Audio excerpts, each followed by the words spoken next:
messing around with us? Who you calling? The police. Come on, it's just a kid messing with us. They're trespassing. Go get the bat.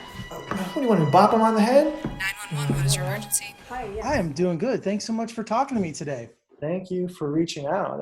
How did you even find out about this little short? Well, it's funny. I was cruising the net last night, and I came across firstshowing.net.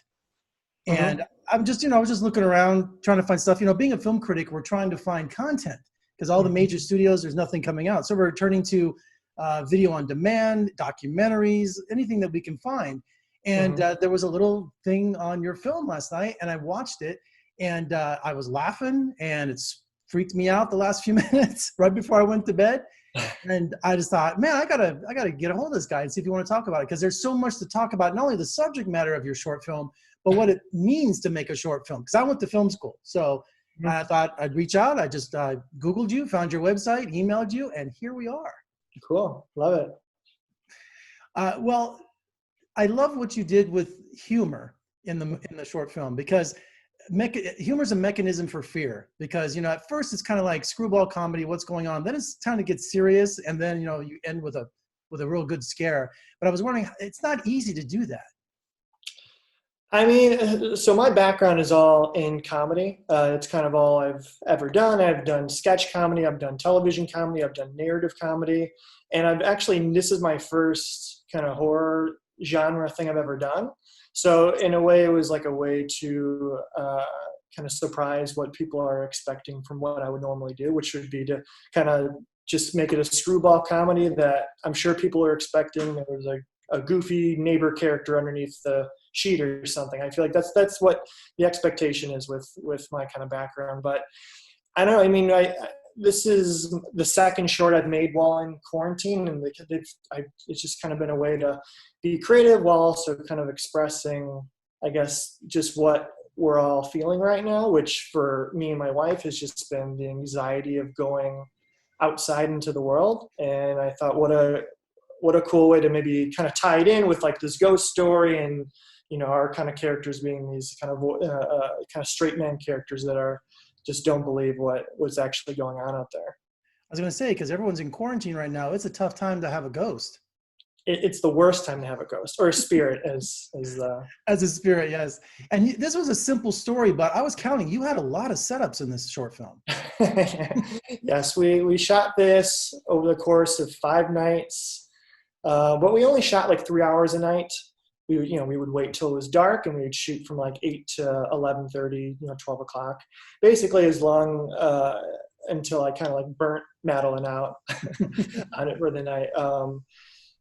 But yeah, it's there's a lot of coverage in it, and I didn't want to kind of hold back. It's like, if we're shooting from home, let's just like make this as good as possible and kind of get all the coverage that you'd want for it ideally. And for a short film, because I went to film school. I went to UNLV once upon a time, and our teacher, one of the first few weeks we had, taught us the 5-shot sequence. We had to shoot a film that told a story, a master shot, 2 over the shoulder, a single, and an insert to tell a story.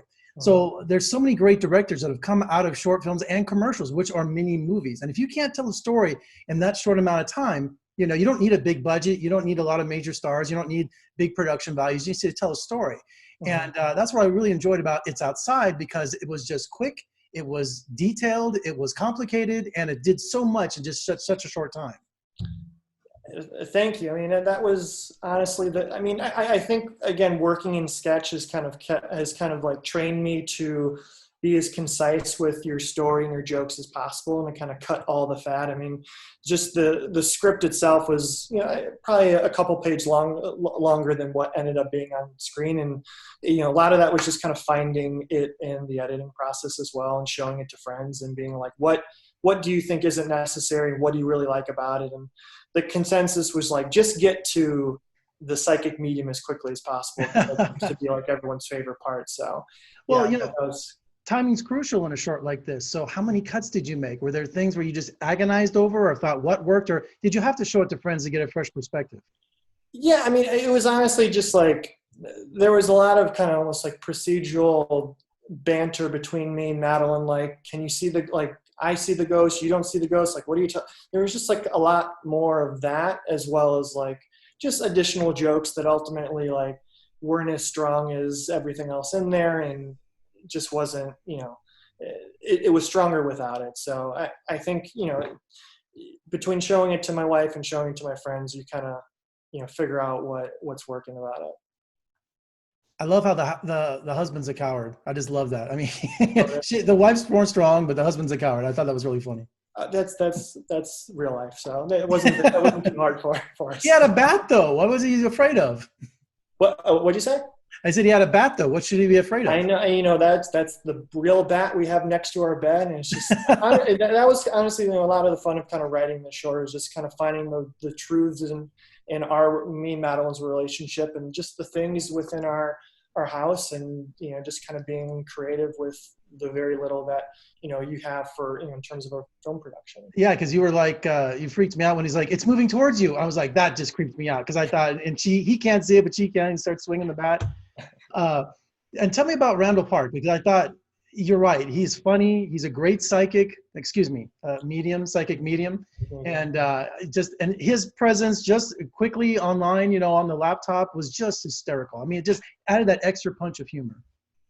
Yeah, I mean, me and Randall have worked together for a very long time. So whenever there's like a very fun, kind of offbeat, slightly inept, socially awkward character, Randall's the first person that I show to, and just hope that he's interested and not too busy. So I mean, yeah, his schedule's pretty free right now, like the rest of us, and so he's like, yeah, I'm into it, let's do it. And acting against him is like the hardest thing in the world for me. I laughed the entire time, and I had to cut around so much raw footage of just like me laughing and Madeline hitting me, being like, get it together, man. And you can't say ghost, it's a spirit. You got to be politically correct. Exactly. I mean, and some of that stuff was like just improvised from Randall as well. And it's just like, obviously let's roll with those things that are like 10 times funnier than the things that were written into it.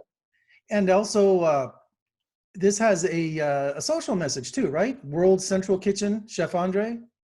Yeah. So, I mean, this is the second short I've made in quarantine, and the first one I literally just made for fun because I was challenged to make one by my friend, a filmmaker friend, Matt Pollock, and kind of gave me the itch to make something else. And so I was always prepared to make a second short, and this idea kind of came to mind. And then I found out about this initiative called the Shelter Shorts Initiative that's run by Sugar 23 and Short of the Week.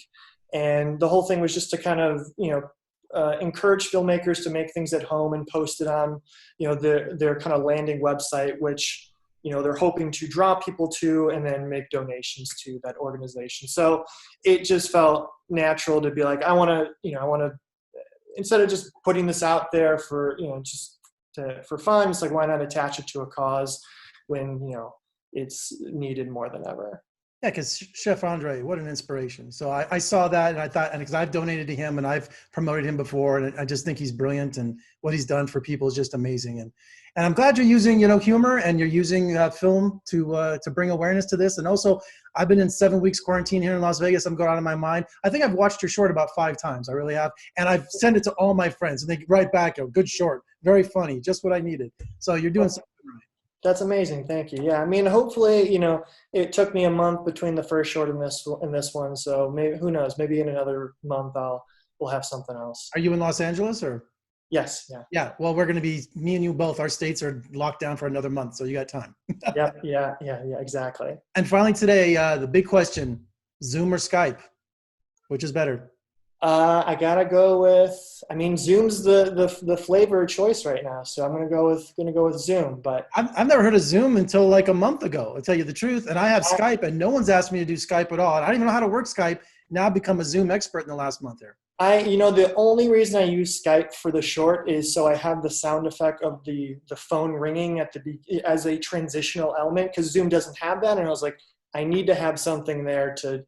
Have some kind of audio to kind of move you there. So that was the only reason I I showed off Skype's interface again. And it was funny. I felt like Pavlov's dog when you did that, because for 6 months last year, I did a podcast that was online, and they ringed me in with Skype. And when I heard that, it just like it brought back all these memories that I was going live, for this show. So I haven't used Skype in a year probably. So, but Yeah, we both agree on Zoom. So exactly. Sorry, Skype, but yeah, we're going with Zoom.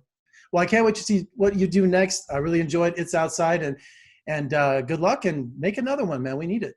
Cool. I appreciate it. Thank you, Jeff. Stay safe. Sorry, guys. It's a tough time to have a ghost or a spirit. I'm so sorry.